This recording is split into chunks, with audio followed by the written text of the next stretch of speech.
Gathering Storm, c'est pour moi la meilleure série de Warhammer 40 000. Alors qu'est-ce que j'appelle série Warhammer 40 000? C'est tous les bouquins de campagne.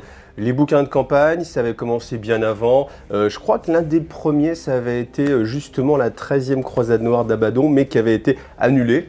Tout simplement, c'est la seule fois d'ailleurs où Games a annulé complètement une série de bouquins. C'était une campagne L'œil de la terreur, ça s'appelait.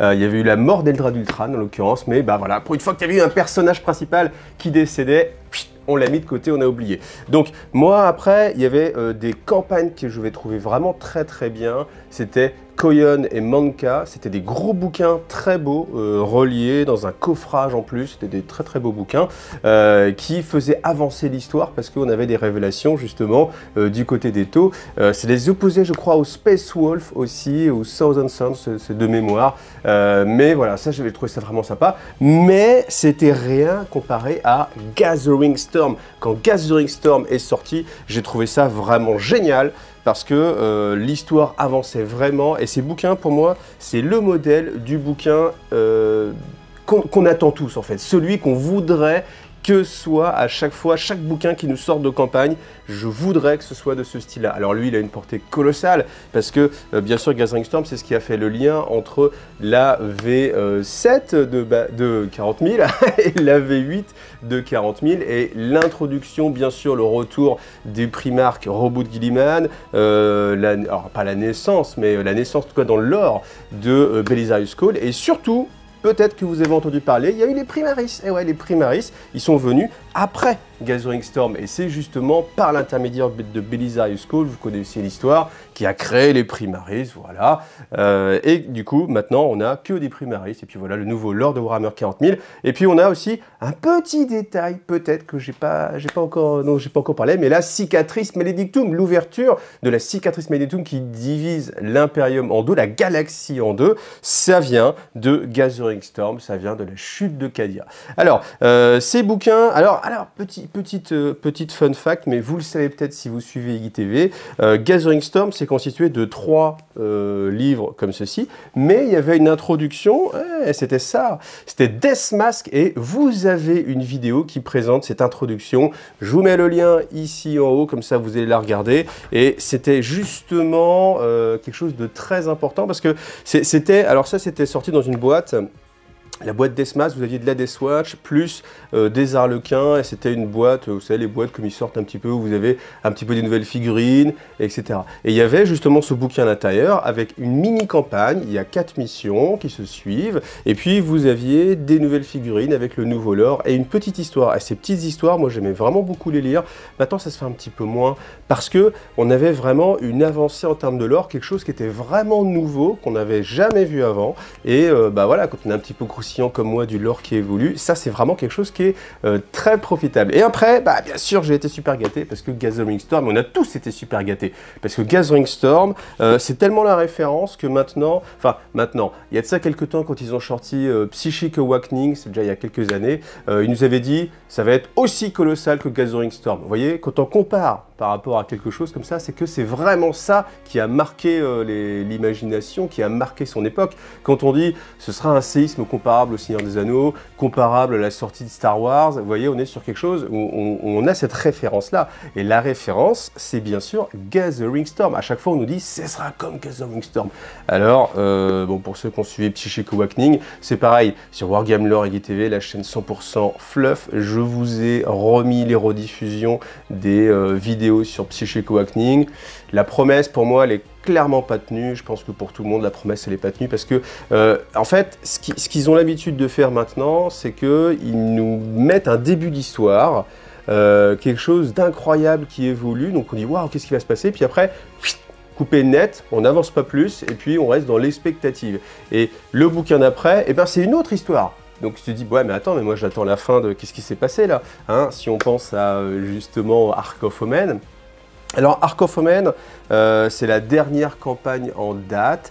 J'avoue qu'elle est au-dessus. Elle est au-dessus du lot. Pour moi, elle n'est pas au niveau de Gathering Storm, mais elle est quand même un peu supérieure. Enfin non, elle est même très largement supérieure à tout ce qu'on a eu avant. Pourquoi? Parce qu'il y a vraiment eu des avancées, là encore une fois, dans le lore. Mais moi c'est à ça que je jauge l'intérêt des campagnes. C'est, est-ce que ça apporte quelque chose vraiment à l'univers de Warhammer 40 000 parce que très honnêtement, Psychic Awakening par exemple, quand ils avaient parlé des taux, on a vu beaucoup de choses, mais au final rien.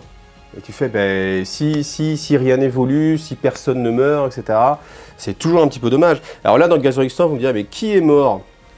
Eh ben, on est chez Games Workshop, donc à ma connaissance, hormis les pimpins de base, tous les Black Templars ou des personnages comme ça un petit peu accessoires, tous les personnages majeurs qui sont sortis dans ces bouquins-là, personne n'est mort. Mais en même temps, ah si, au contraire, oh là là, si, il y a un des personnages morts connus qui est le suivant de, alors comment il s'appelle, de Castellan Creed, alors je vais retrouver son nom, le sergent-major Kill, ou Kell, voilà. Lui, eh bien, c'est le seul mort avéré. Parce que le reste, même Creed, hein, il n'est pas mort, hein, il est capturé par Trazyn. J'aurais peut-être pas dû vous le dire, mais bon, si vous ne le savez pas, maintenant vous le savez. Mais ouais, c'est ce genre d'éléments-là. On a toujours, ah, le personnage a disparu, mais non, en fait, il est juste mis de côté, on le met dans un tiroir, comme ça on peut le ressortir facilement quand on en a envie. En tout cas, Gathering Storm, pourquoi je vous en reparle maintenant? Pourquoi je vous en parle maintenant? Parce que je pense que c'est quelque chose de référence. Je pense que c'est ce qui fait le lore de Warhammer 40 000 maintenant. Donc si vous ne connaissez pas l'histoire, c'est bien de la connaître. Voilà, si vous êtes intéressé par le lore, c'est bien de la connaître. Donc je vais vous présenter tous ces bouquins-là. Donc il y a quand même beaucoup de lore. Alors ces bouquins-là, par contre, ils étaient vraiment bien. Moi c'est le modèle vraiment que j'adorais parce que on avait presque 100 pages de lore. 100 pages de lore, voilà, il y a des choses quand même. Hein. Et après, très savoureux, on avait bon, les règles des nouveaux personnages. Ok, c'est utile, d'accord. Mais surtout, des missions à jouer qui reprennent les événements du bouquin. Et ça, mine de rien, pourquoi ça m'a marqué autant? Parce que c'est à cause de ça qu'il y a Iggy TV. Iggy TV, ça vient de Gathering Storm. Quand j'ai commencé les premières vidéos sur la chaîne, c'est mes rapports de bataille. Alors, rapport de bataille d'il y a 7 ans, donc du coup, c'est pas ce qu'on a l'habitude de voir maintenant, mais c'était des, ouais, vraiment rapports de bataille. C'est-à-dire que je racontais un petit peu comment on avait fait la partie, et alors, j'ai pas réussi à aller jusqu'au bout, parce qu'il y en a à peu près 5-6 par bouquin. J'ai fait tous ceux du premier, j'ai fait la moitié du deuxième, et puis voilà, je me suis arrêté là. Parce que à chaque fois, vous aviez, alors c'est très précis, c'est pas fait pour que n'importe qui puisse y jouer, entre guillemets, comme vous voulez. C'est vraiment très précis, c'est-à-dire que vous recréez une étape du bouquin. Donc il y a un moment donné, bah, il faut du Cadien, il faut du Prince Démon. Je me rappelle à la première bataille, parce que du coup je l'ai vu plusieurs fois, il y a un Ben Blade du Chaos, il est très particulier, il a un nom particulier, vous avez un Prince Démon spécifique, etc. Donc il faut bien sûr avoir accès à ces figurines. Et moi c'était toute la tâche que je m'étais donnée, c'était de réussir à regrouper en fait des joueurs. Je me rappelle, on avait galéré parce qu'il y a une mission avec les Drukhari où il fallait, je sais plus combien, mais pas mal de, je sais plus combien, des Talos en fait. Et du coup, on avait été obligé de récupérer à droite à gauche, hey, tu peux pas nous prêter tes Talos pour qu'on fasse la partie, etc., etc. Et que ça avait été un petit peu compliqué, mais ça faisait tout le charme pour moi de ces choses-là, parce que c'est des parties, elles sont dures à mettre en place, pas à jouer, hein, elles sont dures à mettre en place parce qu'il vous faut des figurines un peu spécifiques, mais par contre, quand vous réussissez, vous avez vraiment un sentiment d'accomplissement. Et ce sentiment d'accomplissement, moi je l'ai pour Gathering Storm, et c'est un de mes meilleurs souvenirs de joueur, parce que j'ai réussi à revivre en partie les événements de Warhammer 40 000. Et quelque part, je pense que si vous regardez ces vidéos, c'est quelque chose qui vous donne envie. Vous avez envie, à un moment donné, de revivre ce que vous lisez en fait dans le bouquin. Voilà, peut-être que vous ne voulez que lire que écouter le lore, des fois que jouer, faire une partie, mais si vous êtes sur ces vidéos-là, moi j'ai quand même le sentiment que vous êtes un petit peu comme moi et que ça vous fait plaisir. Et c'est le problème maintenant, c'est que je trouve que dans les bouquins qui sortent maintenant, c'est trop générique. En fait, l'idée elle est là, c'est qu'on sacrifie sur l'autel de tout le monde va y jouer parce qu'il n'y a pas vraiment de figurine particulière, ni de mise en place particulière, ni de décor particulier. Parce que je me rappelle, quand j'avais fait la bataille, une bataille qui se passe sur Phalanx, eh bien, on avait la table de Denis. Je vous remets la vidéo parce que je crois que le rapport de bataille était un petit peu plus sympa. Je vous remets la vidéo aussi là. Il avait fait une table justement Imperial Fist. C'était super. C'était super. Et puis après, c'est ça aussi l'idée. Il faut trouver quelqu'un qui joue Imperial Fist, etc. Donc, C'est compliqué à mettre en place, mais quand vous réussissez, bah vous avez vraiment, encore une fois, ce sentiment d'accomplissement, ce sentiment d'appartenance dans l'univers. Et ça, c'est quelque chose qu'on a perdu maintenant. Vous voyez, dans Ark of Omen, on a moins cette possibilité de se dire, allez, c'est mon objectif, je vais rejouer toutes les missions. Et ça, c'est une façon de jouer. Pour moi, c'est la façon de jouer narrative. Quand on vous dit, quand Games Workshop vous dit, on vous propose du narratif, en fait, eux, ils pensent au côté Crusade, c'est-à-dire que vous allez créer votre propre façon, enfin votre propre histoire. On est en train de faire une campagne Crusade à l'assaut. On crée notre histoire, c'est-à-dire qu'il se passe des choses, votre personnage il évolue, typiquement vos unités elles gagnent des compétences, elles deviennent un petit peu plus fortes. C'est pas aussi percutant que quand vous avez une mission qui vous dit il faut absolument défendre la porte Krigan. Je crois qu'il y a une porte Krigan à un moment donné, parce que si elle est ouverte, c'est la fin, et ainsi de suite, et des choses hyper impactantes comme ça. Et voilà, et encore une fois, c'est différent de se faire une partie, qui est encore différent de se faire une partie, mais où vous avez vos personnages qui évoluent, vous racontez une petite histoire, mais honnêtement, hormis rentrer vraiment dans quelqu'un qui a envie de faire du narratif personnel, et qui a une âme d'auteur, qui va écrire des choses, ce qu'on voit vraiment de moins en moins souvent. À une époque, je me rappelle quand j'étais sur la French Wag, il y avait beaucoup de gens qui étaient spécialisés dans l'écriture de l'heure.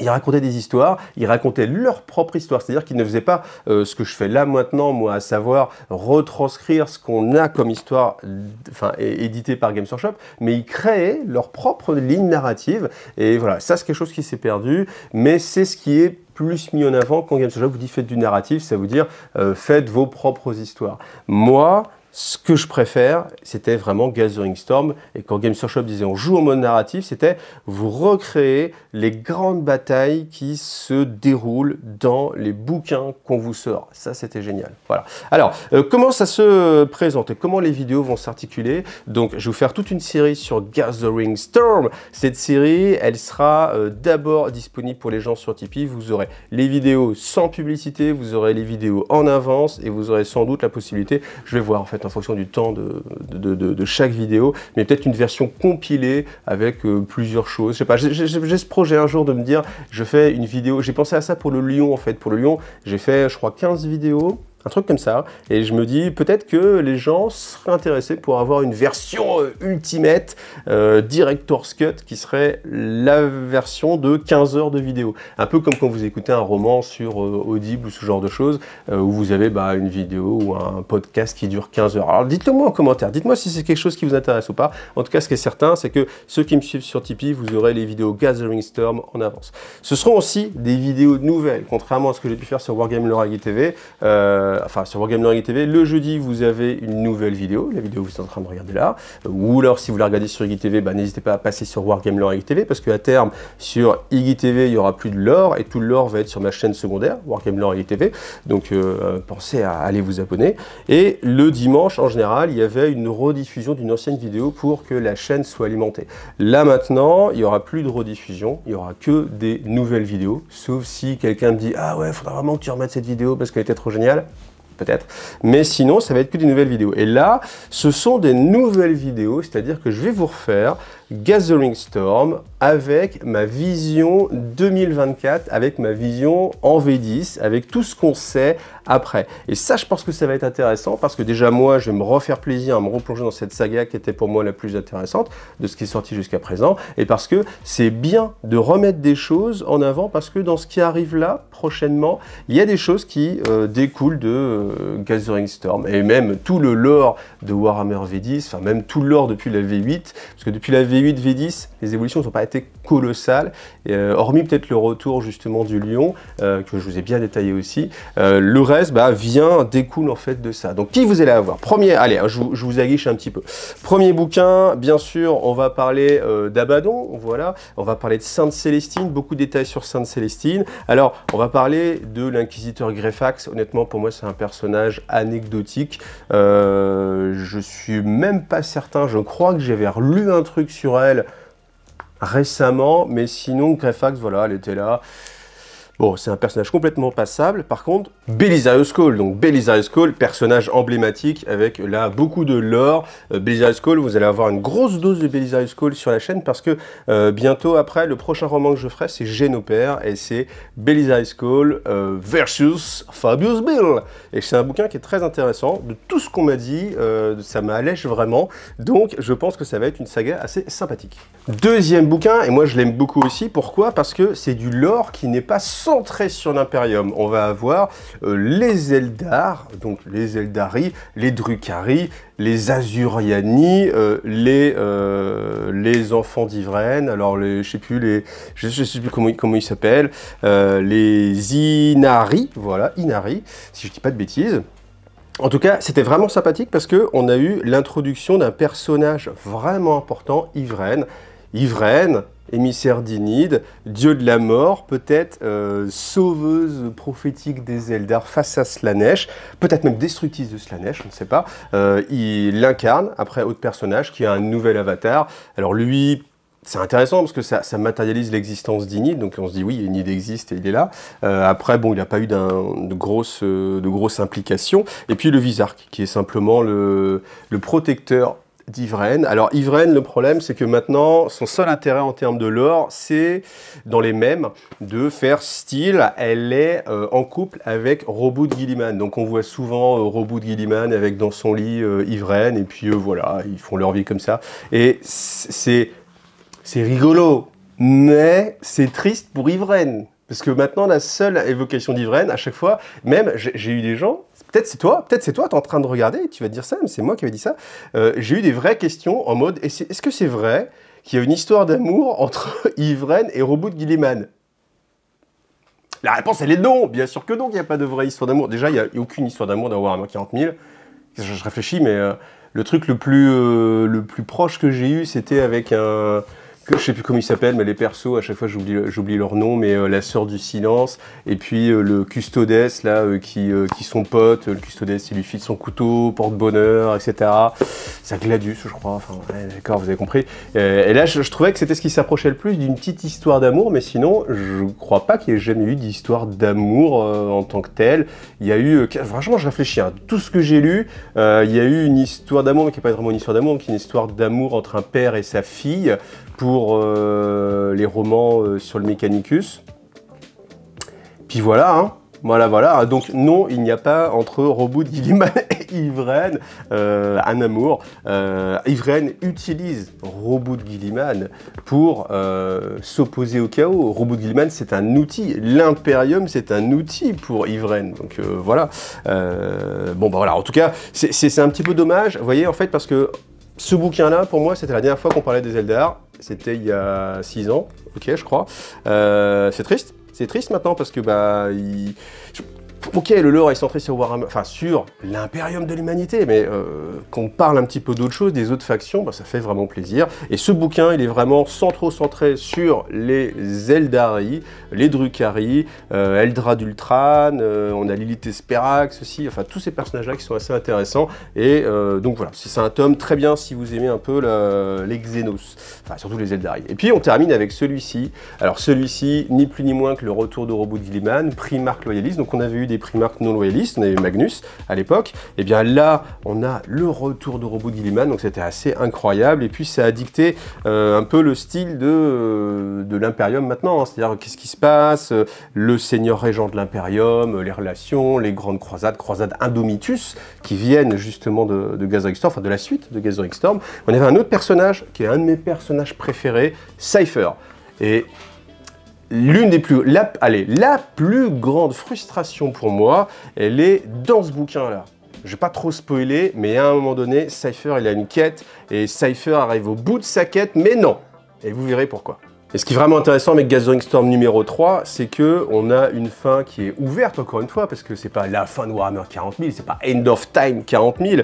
Par contre, ça laisse la porte ouverte à des tas de choses, et ça a créé tout le lore qu'on a maintenant. Donc, c'est pour moi, encore une fois, un magnifique exemple de ce qu'il faut faire, et je veux que tous les bouquins soient comme ça, vous l'avez compris. Malheureusement, on a eu Psychic Awakening, c'était vraiment pas ça. On a eu Nashmoon, on a eu, je sais plus les autres noms, il y a eu d'autres campagnes de 1-2 bouquins bouquins, c'était tellement en dessous de Gathering Storm que on va les oublier gentiment. Mais en tout cas, voilà, Gathering Storm, vraiment très intéressante. Donc cette saga, vous allez la voir sur Wargame Lore et Iggy TV, vous allez aussi la voir sur Iggy TV le jeudi, toujours ces vidéos. Donc pensez bien à vous abonner, à liker les vidéos, à me suivre sur Tipeee, comme ça vous aurez les vidéos sans publicité, parce que c'est vrai que c'est embêtant d'avoir la petite pub qui vient comme ça et que vous sort un petit peu de la narration, mais c'est aussi comme ça que moi, je peux continuer à faire des vidéos et vivre. Donc passez directement sur Tipeee, vous n'aurez pas de pub, ce sera beaucoup plus sympa. Et puis moi, je gagne plus d'argent qu'avec les pubs de YouTube, donc n'hésitez pas.